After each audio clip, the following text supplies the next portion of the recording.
All my sponsors paid me. My father was a professional boat racer. Every patch and sticker, there was a $1 sign on the motherfucker. It wasn't free. Are we rolling, as I say? We are rolling. Okay. So you're riding a Black Knight brand board. 1973. 1973. Yeah. With clay wheels. That's correct. Was that when you realized that you want to do this for fun, or do you want to go somewhere with this? I didn't have any realization. It just that kid was pissed because I could shoot the tube 10 times, and he took it away from me because I didn't fall once. You showed him how it's done. So what happened was I was really good at sports. I was in Little League.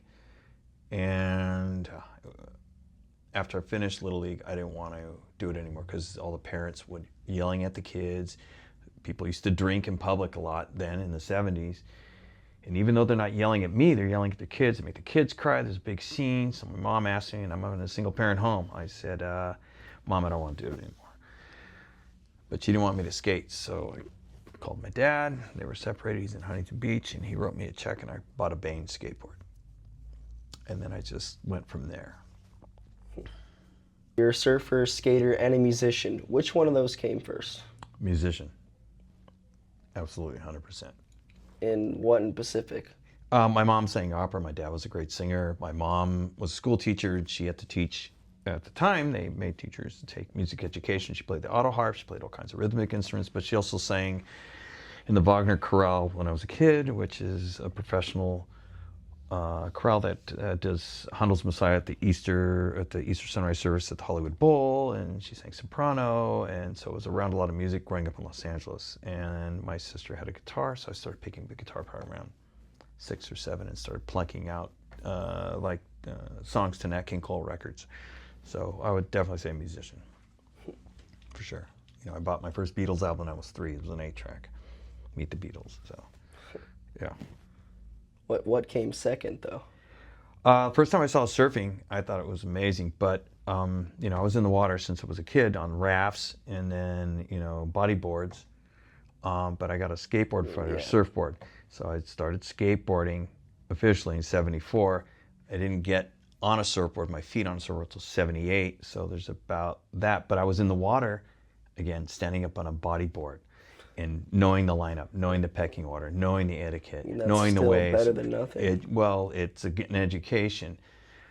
And reading the both mags, Surfer and Skateboarder magazine, which are by the same publisher in San Juan Capistrano, which is very close to here. So by the time I got to surfing, the guys who were my ride to the skateboard parks that were open at the time also surfed, and they were much older than me.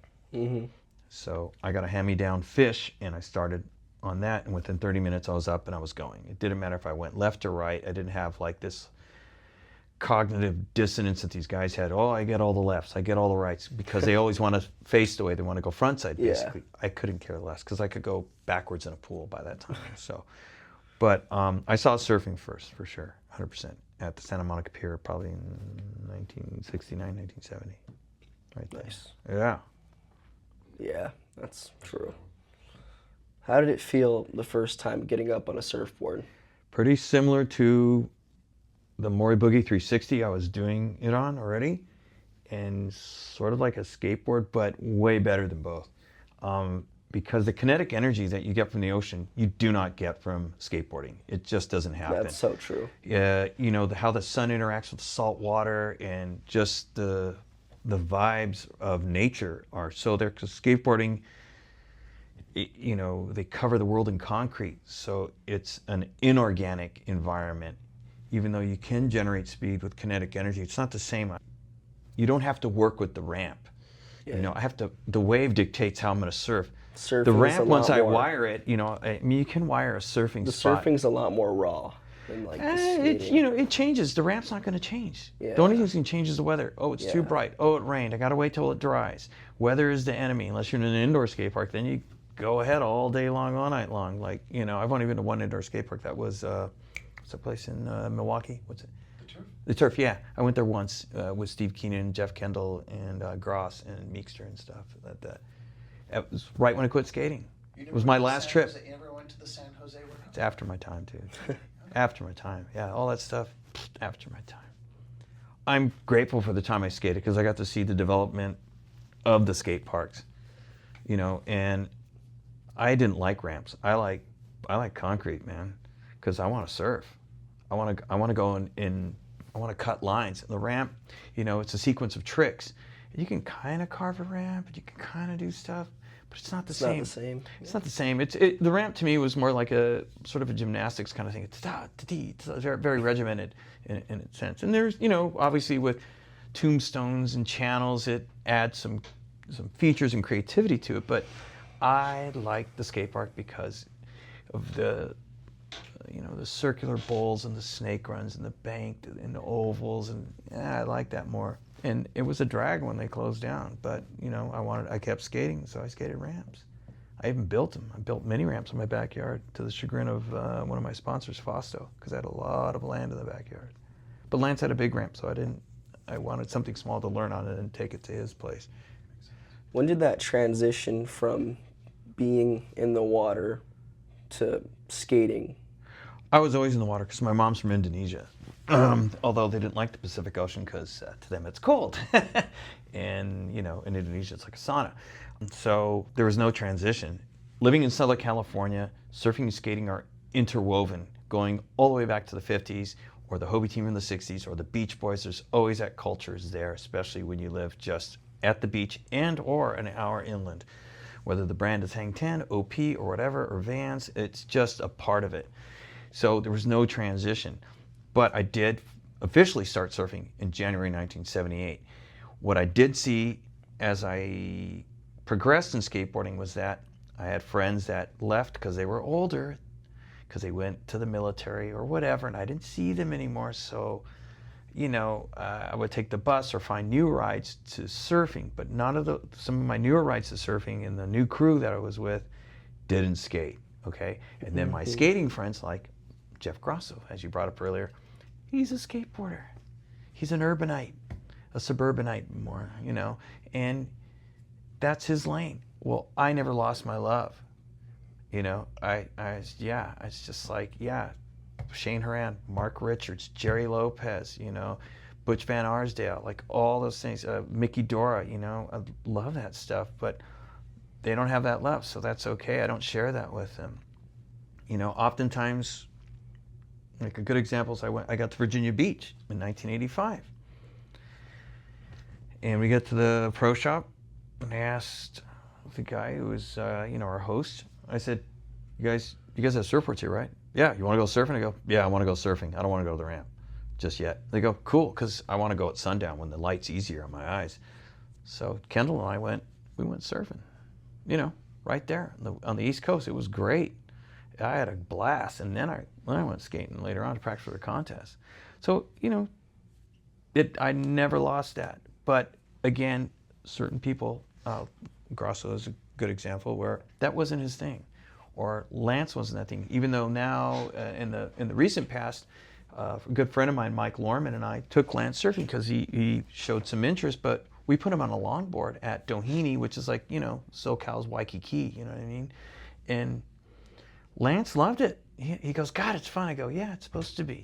You don't have to surf pipeline to have fun. He was just trimming. The funny thing was, we were laughing so hard because when we saw Lance stand up, he has certain signature things he does with his hands that he does in skating. Well, guess what? He does them in surfing, and it was a blast to watch him do that. We're just going, yeah, look at that hand is like this. We're imitating. I've actually noticed that when I've seen him skate. Yeah, it's just everybody has what they do, that. Whatever. It's Tony Albert's, Lance, Steve Olson's a fantastic surfer. But it was really a blast to see our friend get some waves and have that big smile on his face, and yet he is who he is skating, but in the water. He goes, what do I do? I said, it'll come to you. It's just like surfing a bank. Don't worry about, or skating a bank. You're fine. So you've obviously had a professional skateboarding career. Uh-huh. How did it go from am to pro, and what happened in those moments between? So I started entering contests, little local contests that they used to have, even at bike shops, because they had a skateboarding section from 1976.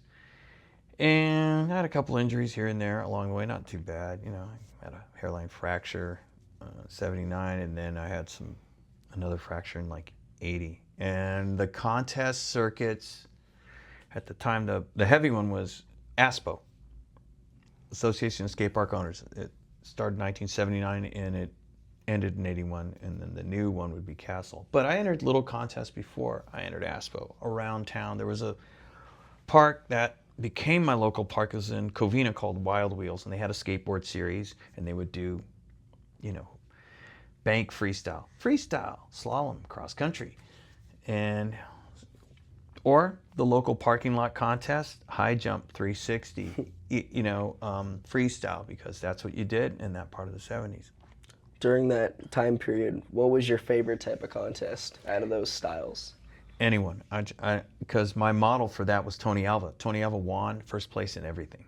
Okay, so he was 100% a champion. Okay, and so that is my template, is Tony Alva. All right, so I use that as the inspiration. Like, okay, if I'm entering a 360 contest, I'm there to win. I'm there to practice and win. Right, that's my zone.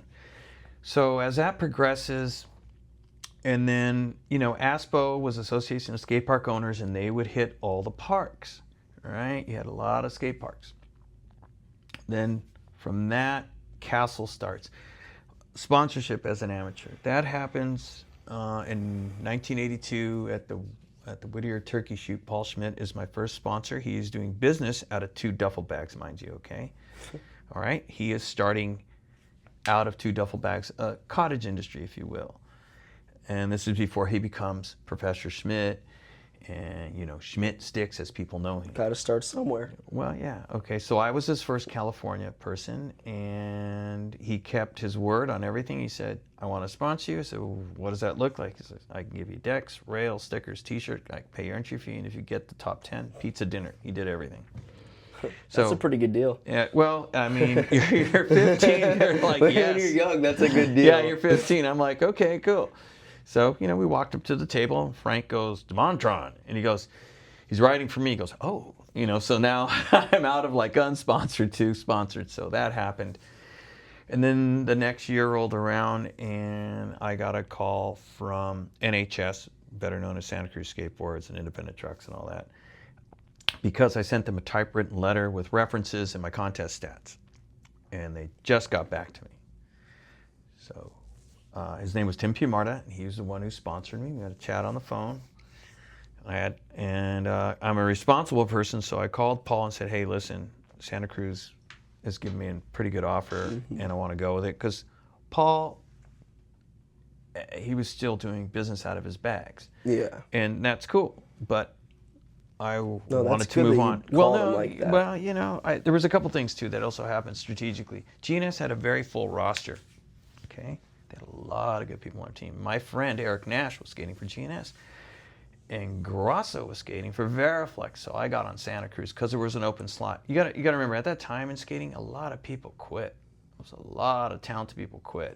So I want to let everybody know, like, I got lucky with whatever talent and skill sets I had, meeting the moment in the time. I got lucky. There were so many people that were better than me, so many people that quit. You go from 120 kids to 80 kids to like 15 people in your contest, right? Wow. And so, yeah, skating shrunk a lot as 1980 went, 81, 82. So I got lucky. Santa Cruz sponsored me. I was their Southern California guy, and I skated a lot with Eric and Jeff because they were sponsored, so we're on the same focus, contest. Well, you got to practice. We're practicing here, we're practicing there, practicing this. So it's a good group of people: Lucero, Lance, Lester, Neil, Steve Keenan, all these great. And now they're all big names because people care about it. But back then, no one cared. It's like, oh, Grant? Yeah, well, Grant was the manager at Del Mar Skate Ranch, and I met him, and he sleep on the pool table, but I know Grant, and I'm still friends with Grant. Or Swank is another guy.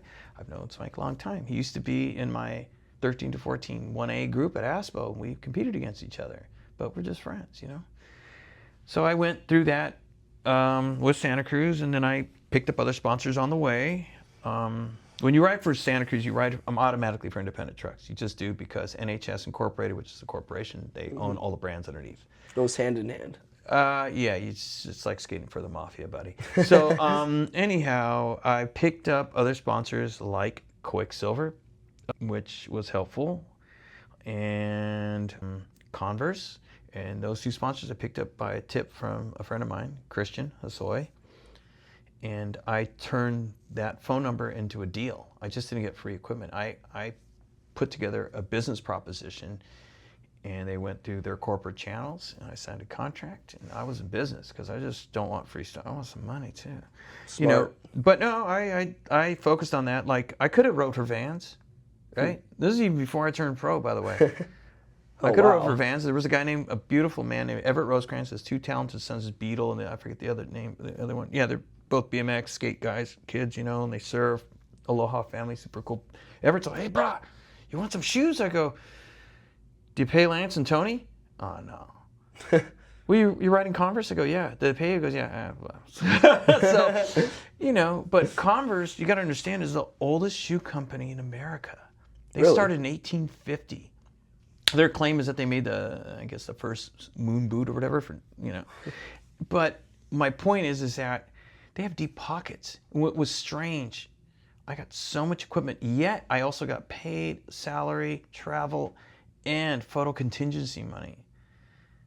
Now, they didn't really advertise in skateboarding, but the business proposition I put forth to them went through their corporate channels in Boston. They liked the program that I presented to them, and I signed the thing in 3 weeks. I had my first check and everything. I was on. It was great. And, you know, and of course, when I quit skating, I wrote them a letter and all that. But yeah, so I transitioned into being a professional skater, which is very odd because, I never really wanted to be one. I wanted to travel and promote the brands I was on. And I had this idea that I could have a board that could generate enough funds where I would travel and do that. And that was the idea behind the swindle, that I would get this money into a travel account and just meet people like yourselves. And then at some point, I'd just go to college. But that didn't happen. For some nebulous reason, I was told I had to turn pro.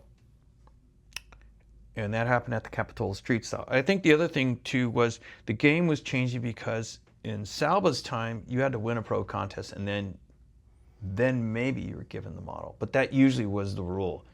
You'd proven yourself that way, right? It seemed to shift that, like my dear departed friend Jeff, if you're crushing it first place as sponsored in, maybe it's time to turn pro, right? So that shifted. And also sometimes there's people that, you know, it's questionable. They got a model. Someone go, you know, I had someone question me once. I go, look, I got first at the Upland Pipeline in the full pipe bowl, and I beat Jeff, okay? First place. And I beat Nadas and Gons at the Santa Barbara Street Style. I know some people hate to hear that, 1985, but I want to say this very clearly. It was before the handrail, okay?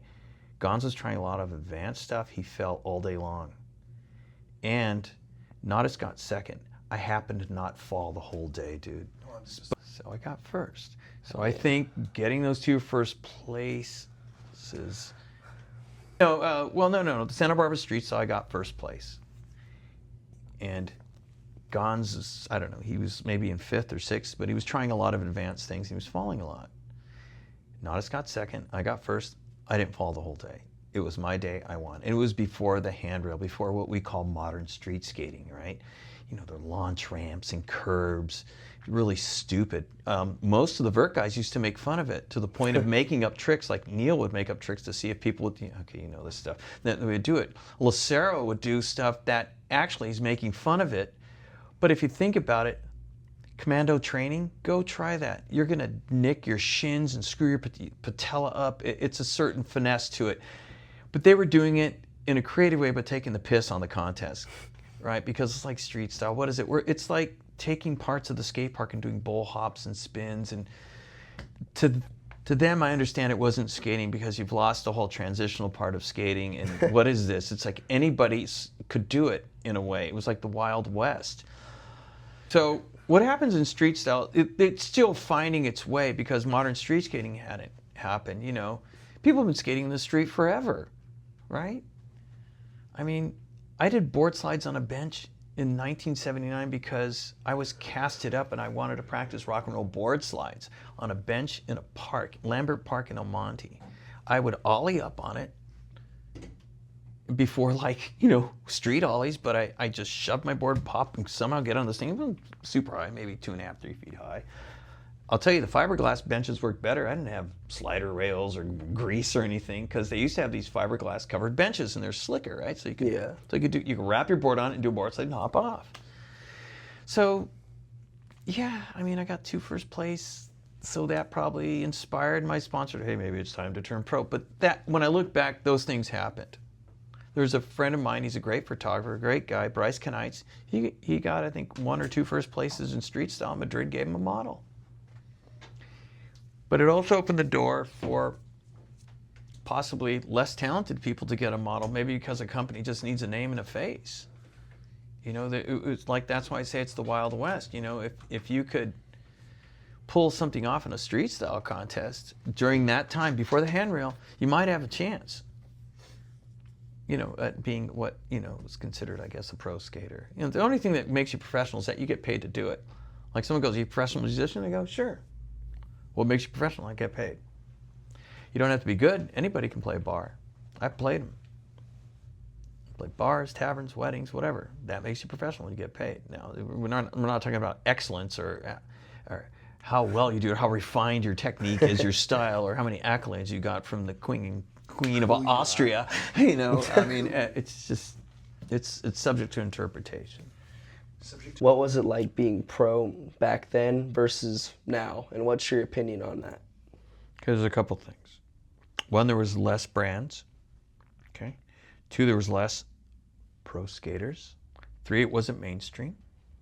4, there was no cell phone. So with the cell phone, it opens a door to empowerment to brand yourself. But at the same time, the influencer culture, when someone says they're an influencer, I laugh, because when I got a picture in any publication, it meant something, because my parents used to publish a boating yachting magazine. The advertisers pay, to keep the publication afloat. So there's only so many pages that we can put photographs on, or ink, or story to say that you're great, or you're the next thing since sliced bread. So when I got a photo in Thrasher or Transworld or Freestyle and BMX or whatever it could be, a European magazine, it meant something.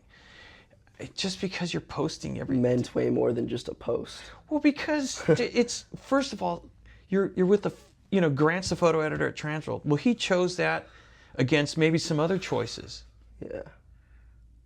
So it was very special. And you'd open it up and like, wow, okay, solid, Oh, I got to post, I got to keep my numbers up. I mean, no. But it's pros and cons. So with the phone, it's like, I can control what you're going to see. I can also entice other sponsors that might want to piggyback with me that I hadn't thought about. Like, so it opens the door to other industries that can dovetail. Like, if I was a pro skater now, and I don't know what it's like, I do hear some of the salaries are better, depending on who you are and what you're doing. Like people that ride for Red Bull, which is a very heinous drink that ruins your endocrine system and your liver and everything else. But you're making $500,000. So you're going to be like Tom Brady, who was a vitamin water guy. I know some people in sports that told me this. He has to take 1 sip, but he gets paid $3 or $4 million to do that. And then he has the water he likes in his little thing that he actually drinks out of, because vitamin water is poison. But the difference is the salaries could be higher. You can control your image. If I was doing it now, I'd be partnered with a supplement brand. I'd have my own bar. I'd have my own drink. It's like I told the girls that were pro skaters. I said, what are you doing? Who cares about the deck? I would have a tampon sponsor. I'd be sponsored by Revlon. Are you kidding? I would. You guys can make so much money. There's so much money in that. More than guys can make. There's so many feminine products that you could endorse. You're young, you rip, you're beautiful. And they're like, wow, I didn't think of that. Oh man, I'm all over that. I did the best I could when I did it. Like at the time, having a clothing sponsor, a credible one like Quiksilver, was kind of new, because they were transitioning into skating. They didn't really do that. And you had these other people like Jimmy Ganser to Jimmy's and stuff. But what I'm saying is now I think there's more opportunity if you have the right image and you can engineer it right for yourself to do other industries involved in your skating to support that. Like I said, a drink, a bar, a supplement line. You know, some of my friends that are like 50 plus, I don't know why they're not partnered with a supplement line, with a wellness program, with some Dr. Z or whatever, just to make it like extra, you know, passive income, you know? And so it's just a different game because it is mainstream. It is in the Olympics, you know, a cereal, you name it, you know. Larry Bertlemann was the first guy, actually, if we go back even further, to have huge corporate sponsorship. He was sponsored by, I think it was Pan Am or American Airlines. He was sponsored by Toyota and Pepsi. That was unheard of. Are you kidding? And when that guy got the cover, he told me I think it was, he had a 10 or 20 grand month because he had 5 covers because of the money that came in. So Bertlemann really set the tone for what was going to happen in the future. I mean, it was unheard of that someone had a car sponsorship, airline, which is super smart. Yeah, if I was a pro skater, I'd want to be like, oh yeah, I'm on a whatever airline is flying me to all the places. That would be very helpful. Well, of course, for sure. But you need to get creative and think of those things. You know what I mean? Car sponsorship. Yeah, I'm sponsored by Hertz. Everywhere I go, I get free rental cars. You know? Yeah, he's like smiling. So, yeah. Practical sponsors. Yeah. Okay. But I think that'll help. Sorry, because I'm don't be actually super interested. So. Don't be sorry. I mean, I'm like, No. I'm wholeheartedly interested. No, don't be sorry. Okay. Like I said, I've worked in production. I've been on both sides. I've been in the front and the back. That was some of the best historical breakdown of like people getting sponsors. And listening I to, mean, like, everything. I talked to Larry Bertlemann on the phone because I was trying to help put some deals together for him because I was concerned, like, how are you making money? And then he told me about his past. And I remember seeing those photos as a kid. I was like, wow, that's so fucking smart. An airline? Pepsi? I mean, there was a Pepsi team in skateboarding, and a lot of those guys, if you talk to like Stacy or Jerry Valdez, those guys that did the Carrasco brothers, that was a great run. They paid you well, you took care of you doing demos. I mean, you know, forget about the product, but skate for the Pepsi team was a good paycheck, is what I'm saying. And why shouldn't you get a paycheck? You guys are ripping, right? And you're going around to schools and stoking the kids out. You should get paid. Yeah. Yeah, 100%. That's huge. So let's talk about what we believe is. Let's not put a date to it. Let's let Spidey put a date to it. But like you walked away from, or no. Let's lean into pro skating a little bit. Why don't you ask, like, say, I'm assuming, like, where have the travel? Let's do this first. Where have the skateboarding travels taken you? Let's just try that, because I got a place to go from there. Yeah, I got it. Okay. So with skateboarding, I'm sure it's allowed you to do some traveling. A little bit. Where has it taken you?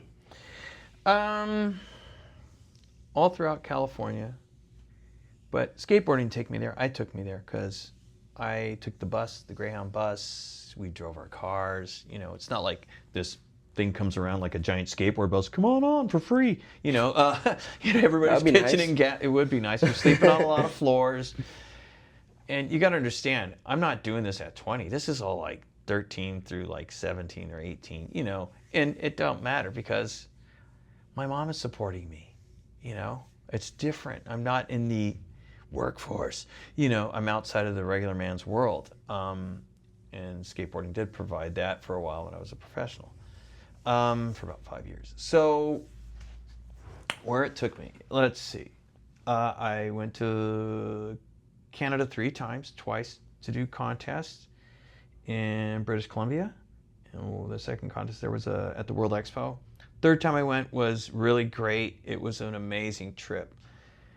Naudis and I got asked to teach a skate camp up above Calgary. I think it was called Sicamous, and it was in the summer, so it was gorgeous.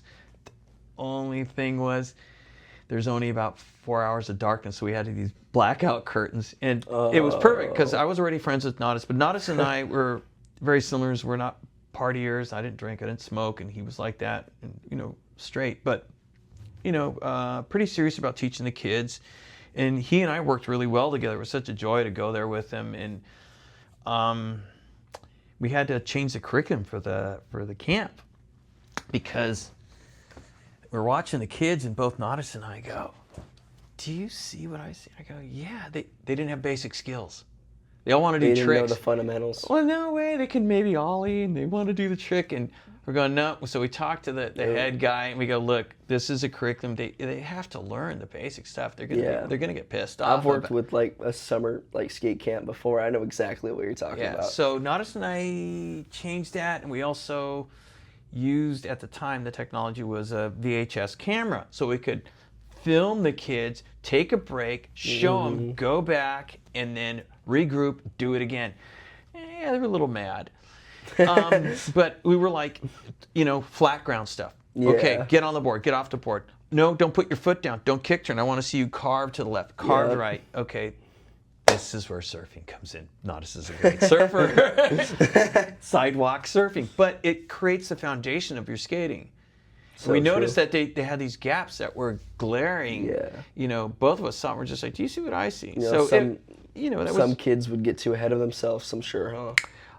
They wouldn't know Well, it was hard because what happens is they might have like one or two tricks, but what happens is they lack flow and continuity. Yeah.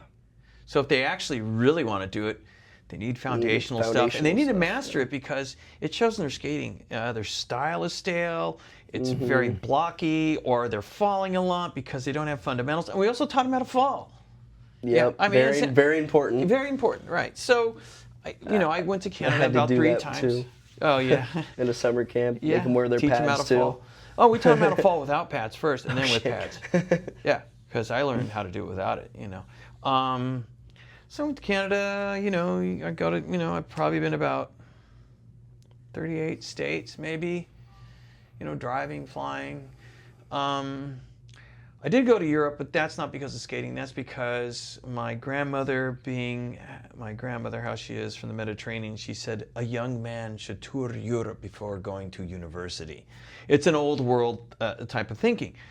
So there was this fund that her and my mother had developed, and I went straight from high school to Europe for nearly 6 months with Steve Keenan and John Lucero. John decided to stay in England, and Keenan went on with me across the pond, and then I parted ways with Steve and started exploring on my own all the way to Greece.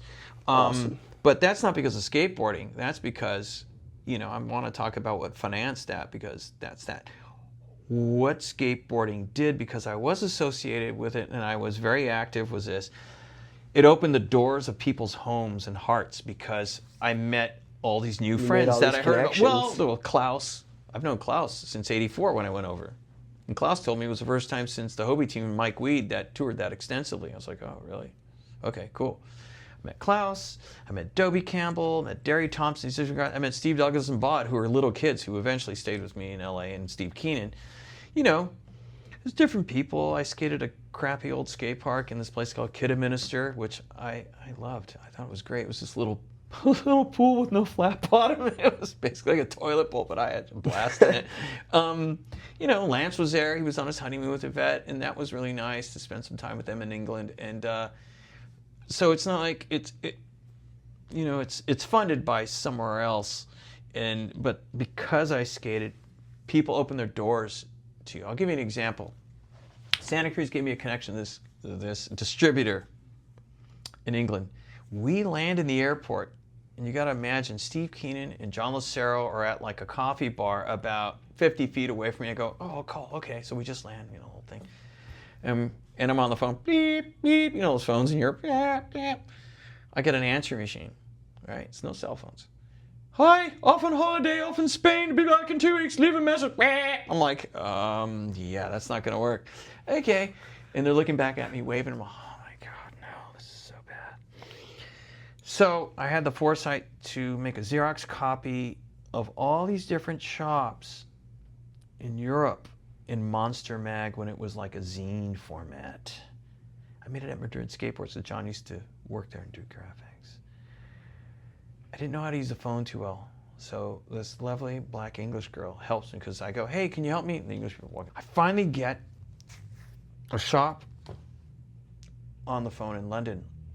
So I tell my story. The guys in the other go, because it's hilarious. It's so funny, and we got screwed. He goes, why don't you just, is someone there who knows? Yeah, she's here. He goes, all right, write this down for him and explain. So he goes, just come to the shop, we'll sort it out. I was like, okay, we'll sort it out.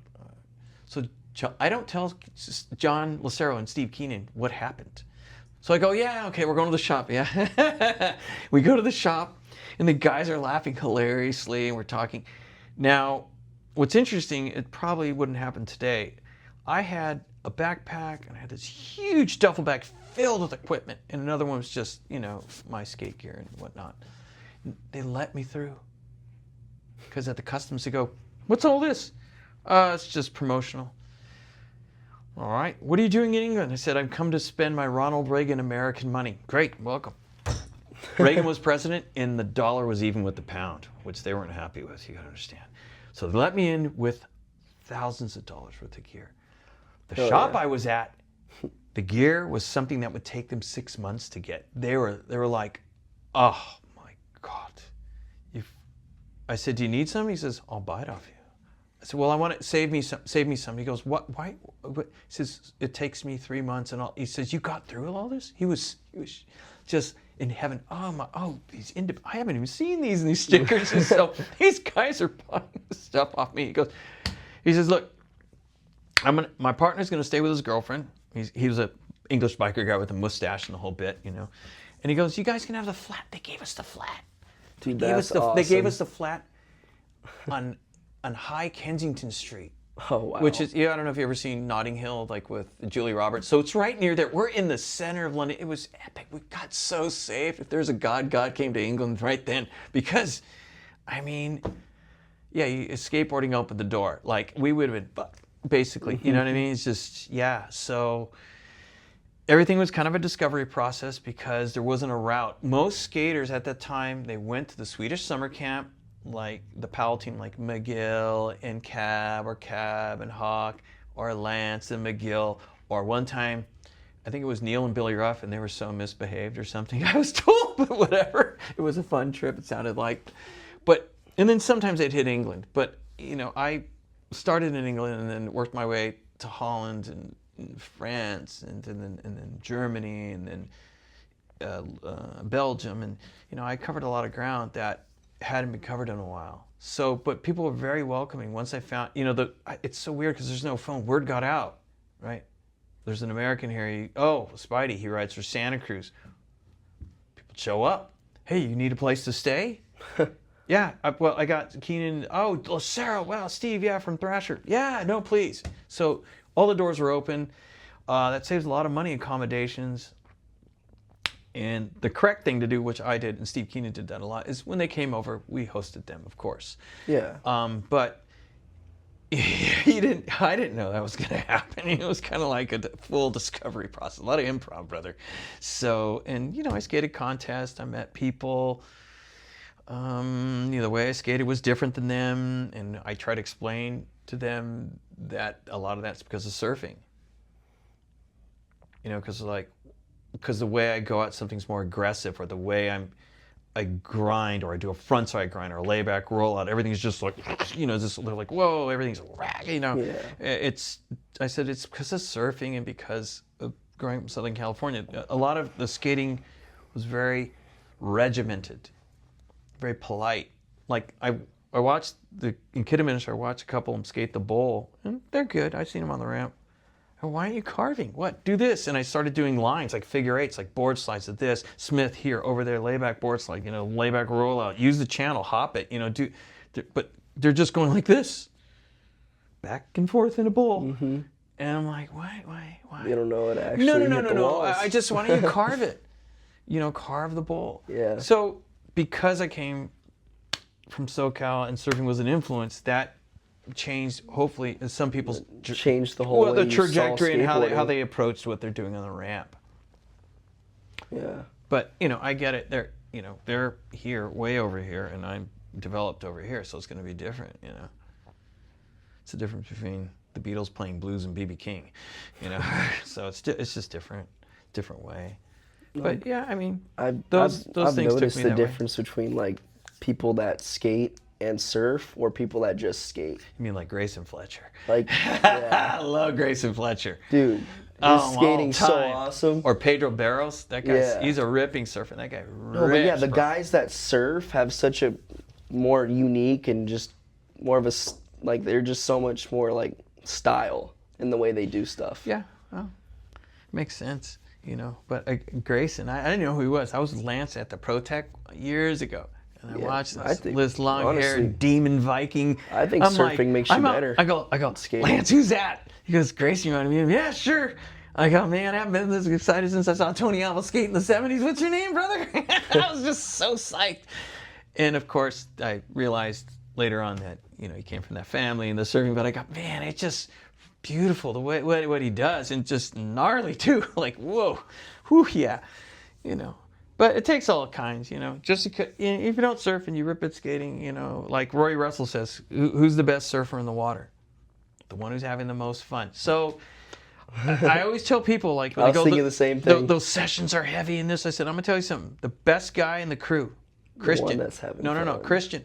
Well, the one that's having fun, but Christian Soy is very interesting. He's the top of us all the time. You know, he and Tony are always winning the contests, but Christian's the best. Just was. And he doesn't surf. But in a session, he was very inclusive and encouraging. I will tell you this. He never excluded people, even in his prime. He's like, yeah, go for it. Yeah, rad, encouraging. He was just full aloha all the time. So I took that with me into whatever I did too, because here's my friend. He's the best.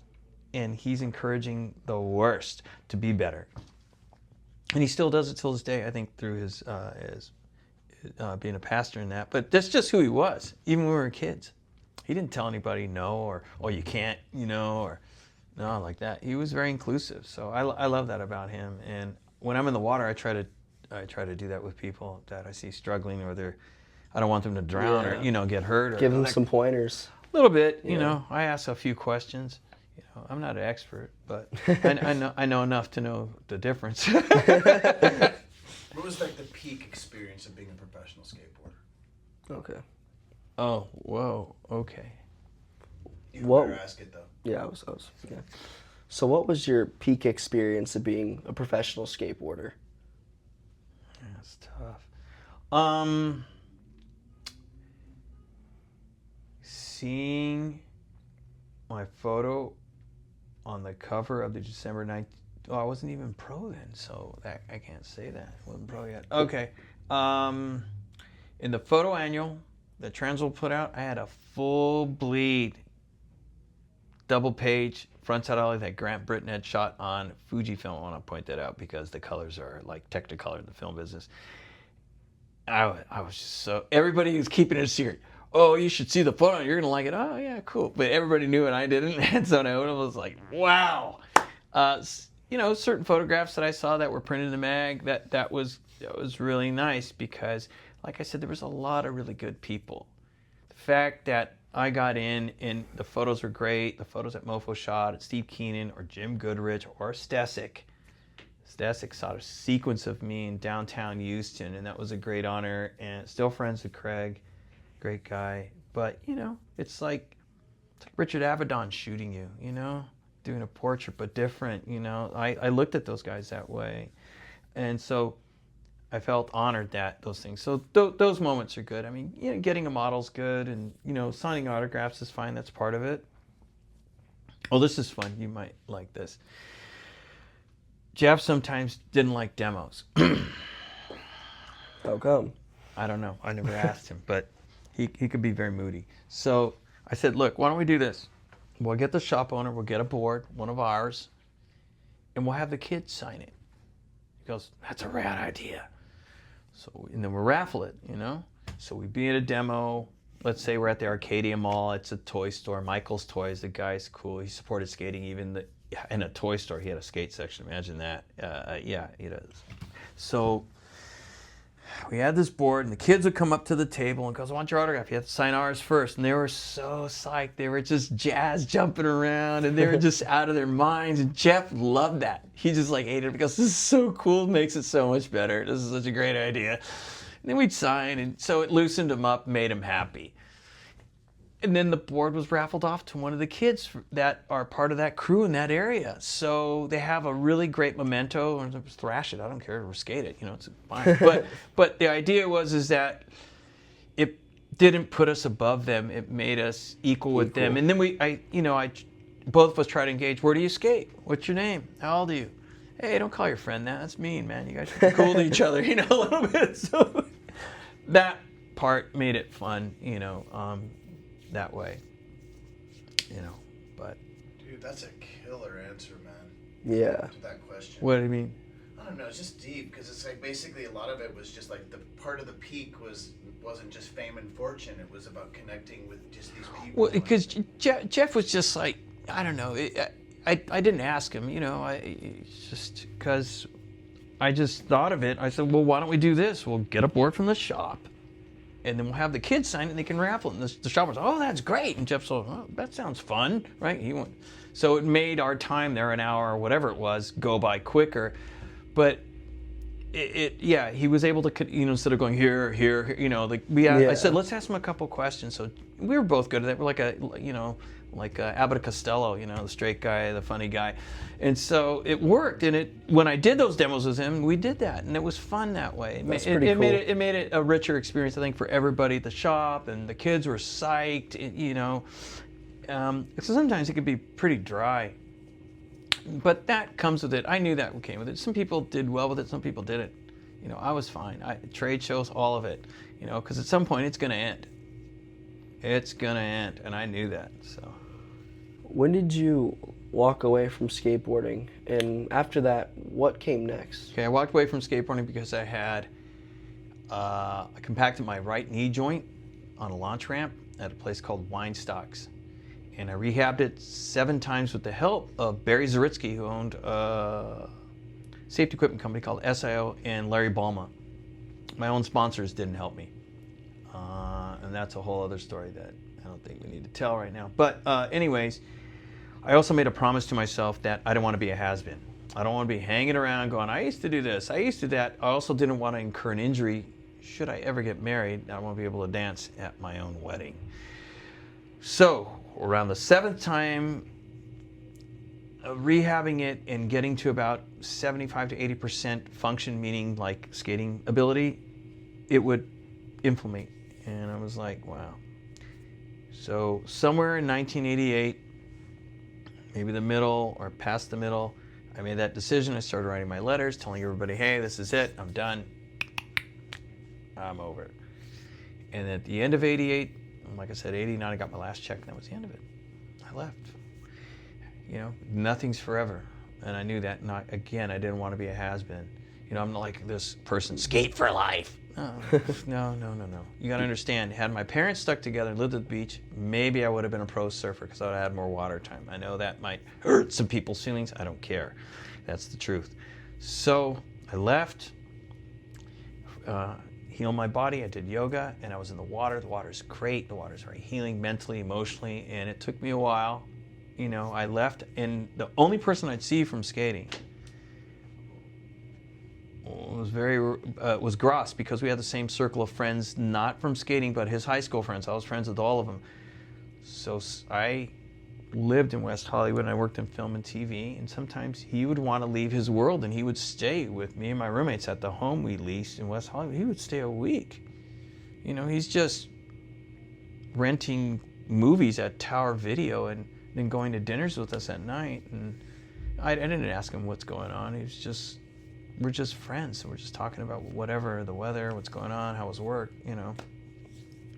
Once in a while I might see a person from the past, and it was very random. One of the random ones is when I first started living out in West Hollywood. I went to go see Albert King at a place called Trancas in Malibu, which is no longer there. It's a Starbucks. I got a tap on the shoulder. I went straight from work, down Sunset, down PCH to go see Albert on a Friday night. And it's Gons. Hey. Hey. What are you doing? I said, oh, I'm his guitar tech. No, you're not. I said, no, I came to see Albert. And I didn't know he was interested in music to that degree. Like, Albert King he's one of the great bluesmen, like T-Bone Walker, B.B. King, or Freddie King. And, so there's Gons. And we watched the first set together, and he split, and I stayed for the second set because Albert invited me. So there was these little things, but you got to understand the time and space in between. We didn't talk about skating. He was talking about music, and, and that was it, But I didn't see those. I didn't see any of those people. I didn't open up a magazine. I don't care, you know, because my life's different now. I'm figuring out how can I make a living. You know, I had a little nest egg from skating, about 10 grand maybe, you know, and I'm very frugal, so I could probably do 2 years on that and not work, but I wanted to get a gig, and I ended up in production because it was easier. A friend just hired me like that. Like, you know, going to get a gig and filling out a job application was a pain in the ass. What did you used to do? I used to do product development. I developed ads, I developed stickers for products. Huh, what? Oh, I don't think you'd be happy here. I'm like, I don't want happiness, I just want a gig. You know, it's so different. So it was a different transition. I didn't see most of those guys, except for Jeff, because, you know, mutual friends getting married, we're going to the wedding, you know, and I'd see him at the wedding. Or we're going to so-and-so's throwing a New Year's Eve party. It's a mutual friend again, not from skating, that. So I have no idea what's happened in skateboarding. I don't know that people got into little wheels and baggy pants and are, you know, favoring rap over punk rock or any kind of musical movement or culture movement, or their hair is different, or they're wearing crappy clothes or hoodies or stuff like that. You know, I just don't know. You know, I have no idea what's going on because I'm in a complete different world. I'm in film and television production. And even in film and television production, I'm an anomaly because I'm actually from Los Angeles. Most of those people aren't. They're there to make it. You know what I mean? So when I leave the work culture that I'm working with on a daily, they go, where are you going? I'm going surfing. Huh? Bye. I'll see you. It's a wrap, right? I'll see you in 2 weeks later. Going to Mex, going surfing. Bye. I don't see them in the lineup. I don't see those people. They're at happy hour going, oh, isn't that Meg Ryan? Is that, like, I don't care. I've seen that my whole life because I grew up in LA. I don't, you know, who gives a shit? They do. I don't care. I also, you got to realize, I did something once. Most people haven't done anything. They haven't done nothing. They've been nowhere. They've done nothing. They've got no attention. They weren't printed in a magazine. 1,000 kids didn't come to see them to get their autograph. You know, I don't care. I don't care. Only time it was that kind of transferred a little bit, I was in front of the camera. I was in a music video by this DJ group called Concan. They were from Canada. And they were doing a take on the Nancy Sinatra, you know, these boots are made for walking. So there's Ice-T, these Booyah Tribe guys are there. They're in the cast, and they're all filling out the cast. And we're at SRR Studios, which has these half-spherical sound stages, which are concrete, seamless, white. And they use them for car commercials. And they turn on a turnstile. But you can actually skate them. Oh, that's sick. The guy who was directing, I believe his name was Julian Temple, and he did The Swindle for the Pistols, but he got into music video production. And so he heard that I used to be a pro skater. I actually had a board in the car. And he's all, so I heard you used to skate professionally. I said, yeah. Can you do something? I said, sure. But I didn't get hired for that. He goes, what's it going to take? It says it takes money. And he's all, how much? I said, this much. So he gets out the $100 bills. I said, all right, I need a change. And he says, okay. So I go in, I go, get all these people out of here. He goes, leave. So he moves everybody around. And, you know, I told him, I said, so I'm going to take a run. I want you to stand back here and to see what I do. And then, because he's hand-holding a Panavision camera, and I know how much those cost. And then I said, then we'll do a ghost run. And he goes, I go, but I'm very cautious about the camera. He goes, I don't care, it's insured. I was like, all right, well, caution to the wind. So I did a little skating. I don't know if it ended up in there, but I got paid for it.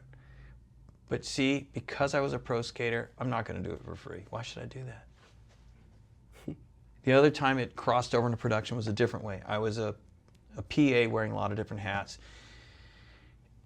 There was this band, they were doing this song, they were from Holland, I forget the name of the band, it's A Different Shade of Soul is the name of the song. You can look it up, and we're at the Pink Motel. Oh, sick. Well, hang on. So they're doing this thing, they want skateboarding in it, and they're telling me what they want to do, but I go, you guys don't know anything about skating, do you? They're like, no. I said, well, you're in luck, but it's going to cost you. What do you mean? I said, I used to skate professionally. You did? I'm not skating in it, but I'll tell you what, I'm not being a PA. I'm going to be an executive like consultant, and I'll do the casting, and I'll pick the spot. Okay, but my pay rate has to go up immensely. I can't, there's no way.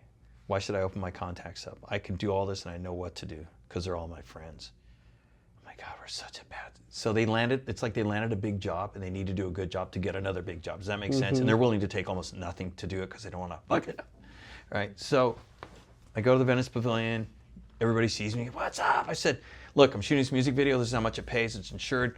Are you in? Dressing. Not us. Get the heads. Murray. All right, Spides. Yeah. What are we doing? I said, we're doing the Pink Motel. I got it locked in. You guys in session. Just, I do street stuff on the top. Yeah, whatever you want. No, it's such catered. a fun bowl. No, but I'm making sure that they get paid scale. Yeah.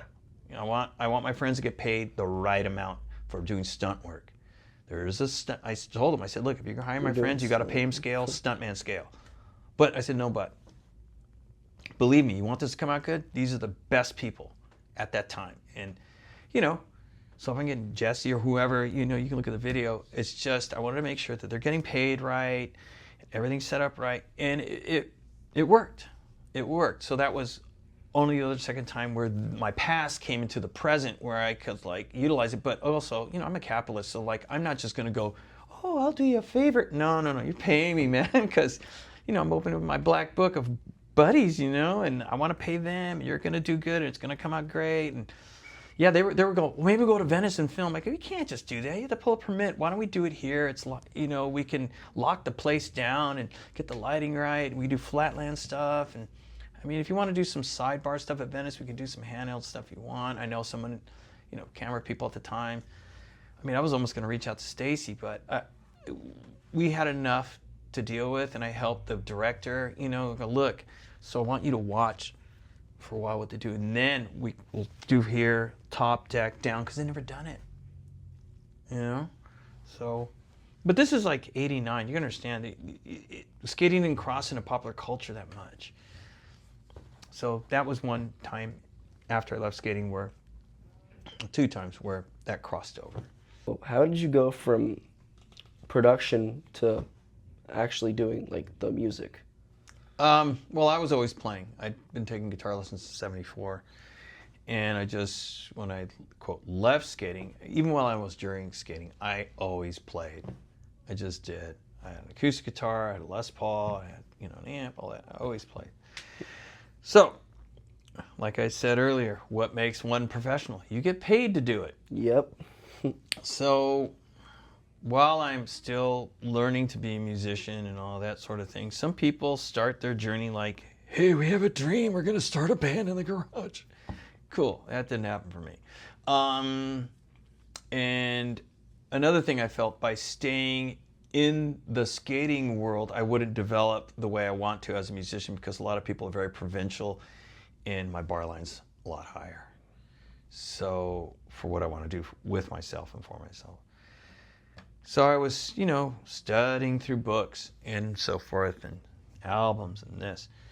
And what happens is, a friend of mine had this night on Santa Monica Boulevard at a club called English Acid.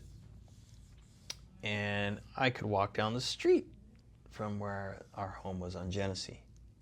And one evening, I popped my head in. She goes, oh, you should go in the back. I hired these black cats to play. They're playing B.B. King and so forth. I go, so I go back there. The drummer's from Albert Collins' band. I know him. His name's Soko. I know of him. I don't know him. And they got this group that's playing.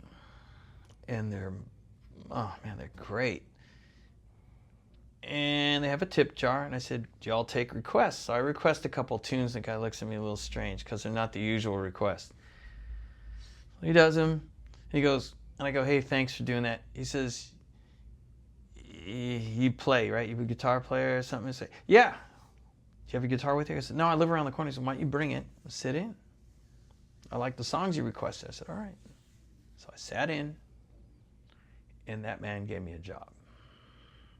But I'm playing in their neighborhood, not in West Hollywood. I'm playing what they call south of Wilshire, which basically is saying the African-American neighborhood or the black neighborhood.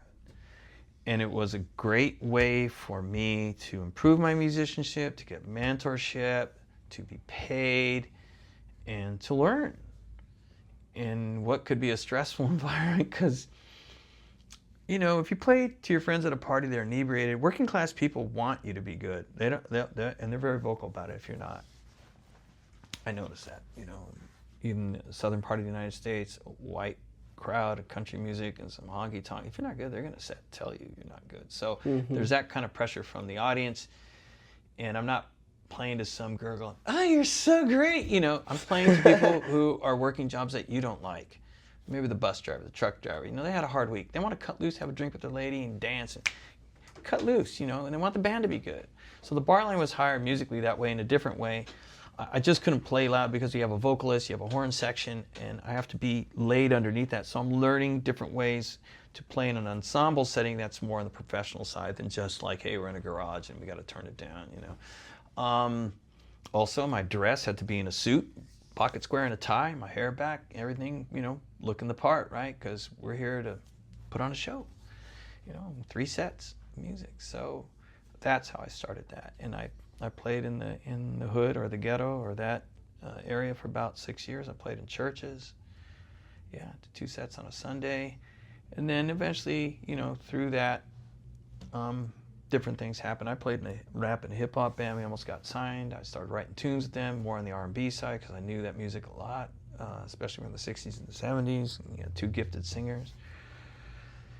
And eventually somewhere, going to Orange Coast College to study music formally because I was going to be a music professor. I was going to master's degree and go teach at a university. So during that time, a guy I knew, Craig Aronson, he's passed now. He was my A&R guy, would be my A&R guy. He asked me to send him some songs, which I was like, who cares? Just like therapy on tape. I sent them to him. His boss wanted to do a deal. His boss is Gary Gersh. Gary Gersh signed Nirvana at Geffen Records when he was at Geffen. He was at Capitol now, so I got signed to Capitol 97, but I got money under the table to leave my job to write more songs in 96, and I had to get an attorney and all that. So that's when that happened for me. I get put into the business as a singer-songwriter, you know, do my thing, and been doing it since. So